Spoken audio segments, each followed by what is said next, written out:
The Democratic Alliance says it plans to appeal a decision by the presidency which denied the party access to a report on former Minister of Justice and Constitutional Development Thembi Simelane about her alleged involvement in that VBS looting scandal.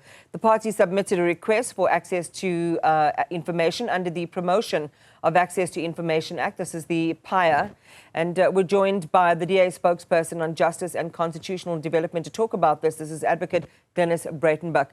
Advocate Breytenbach, good morning to you and welcome to the program. So tell us your views, or tell us a little bit more, rather, about this report that Minister Thembi Simelane would have submitted to the presidency that you wanted access to.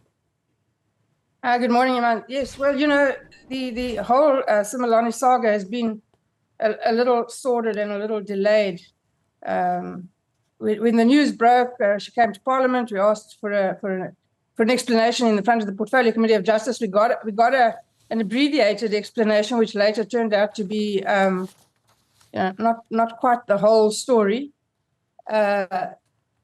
The president sat on the whole matter for more than 4 months before he actually did anything at all, despite having a Minister of Justice sitting at the top of the pyramid of the criminal justice system, who was being linked to the VBS scandal, but also being investigated by the Hawks. They've confirmed that they're investigating. And the president thought it was fine to just leave her there. They could not acknowledge that there was a conflict of interest. He then had a meeting with her and she gave him an explanation, he said. And then later he asked for a report, which she said that she has supplied, and the president confirmed that he received it.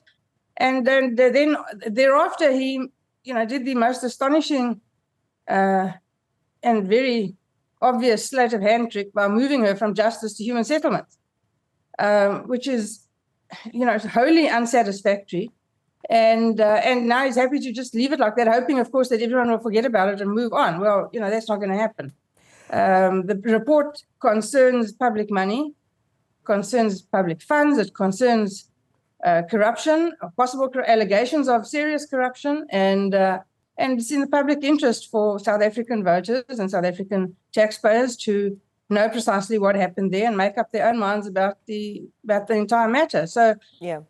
For the presidency to refuse our request in terms of PAIA on the basis that it's a private matter is, in my view, fallacious. We hold the view that it's certainly in the public interest for that information to be made available, and we'll continue to press for it along the avenues that are available to us. At the moment, the next step is to appeal in terms of PAIA, and that's what we've done. I see the presidency reacted last night and saying that I have no business meddling in the affairs of the president, and he's entitled to appoint it. Of course he is. He can appoint whoever he wants, wherever he wants. That's not the issue. The issue is that the president is not above the law. Neither is Minister Simelane, and transparency is paramount, and they need to take the public into their confidence. All right. Unless, of course, they have something to hide, and the way they behave makes one, think that they do have something to hide. All right, Glynnis, I want to put a couple of things to you because there's a lot in there. First of all, is the background, as you say, to how this all developed in the first place, and just for a little more detail for our viewers, Simelane, this all relates to that 575,000 rand loan that she got through Gundo Wealth Solutions during her tenure as mayor of Polokwane. She had gone and given an account which was deemed to have been unacceptable in terms of details that might have been missing. And it's led to a series of actions, one of which is what the DA is embarking on.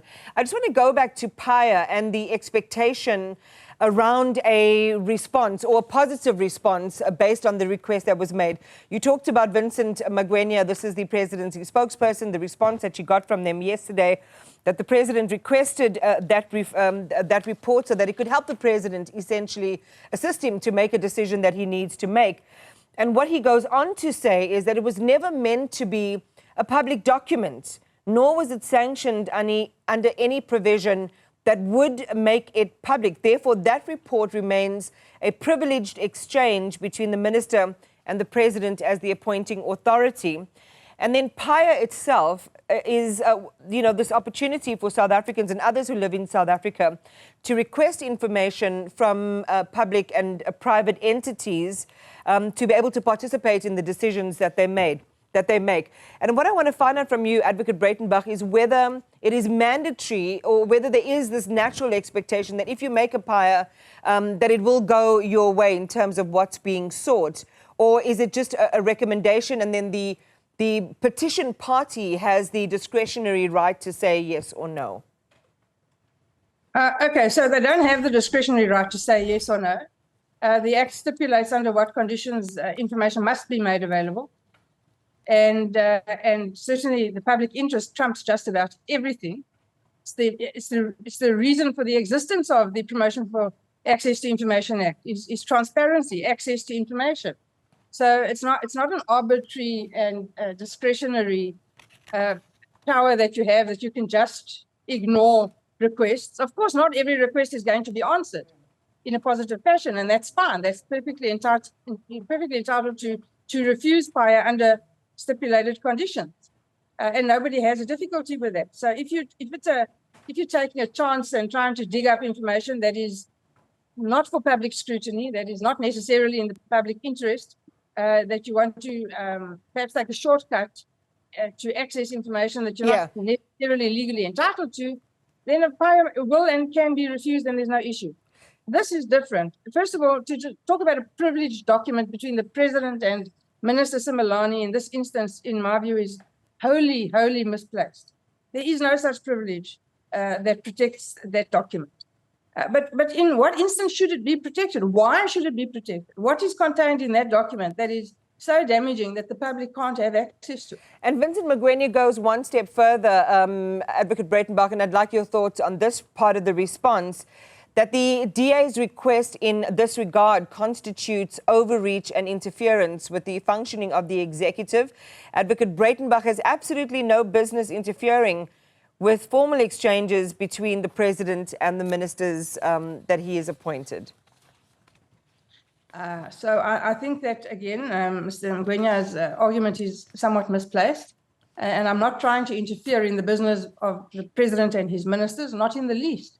What I am trying to do is access information that is definitely in the public interest. He has more than one minister, let's face it, but this particular minister in his cabinet that appears to be somewhat dodgy.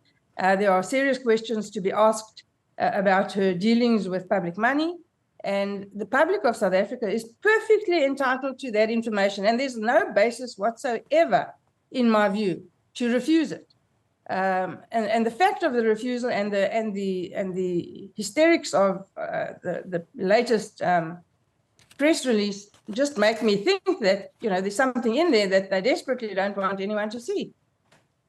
So what's the next step? Because we and the country watched to hear what her perspective was on her role in this whole saga. She was there at the Portfolio Committee on Justice and Constitutional Development. You were there. You put some tough questions to her that day as well. You've made the PAIA request. You're appealing the decision of the earlier request. So what other recourse do you have, Advocate Breytenbach, to get to the bottom of that and to get the kinds of answers that you're pursuing on behalf of the country and in the interest of justice, as you say? Well, we've submitted the appeal. It was submitted last week. So we await the outcome of that process. If it's again a blunt refusal, well, then we'll have to consider our options. And you know, there is recourse to the courts, and we'll have to consider those. This is, in our view, an important matter. There's a minister in the cabinet that has serious allegations against her, and as I say, not the only one, sadly. But this particular one is the one we're busy with now, and just a sideways shift to a different portfolio in the hopes that, you know, this whole unsavory saga will go away is and I said then, is an insult, a slap in the face to South Africans, and we're certainly not going to let the matter go. And as you say, you know, in terms of the public service and, you know, the high standard or the bar should be set really high for who gets in and under what conditions they can hang on to the privilege of that executive position, that it seems to be, and I'm just paraphrasing or just extracting the essence of what you're saying, is that then the standard is low and South Africans deserve better. We certainly deserve better. We absolutely deserve better, and it's time to start demanding it. Advocate Glynnis Breytenbach, thank you very much for talking to us.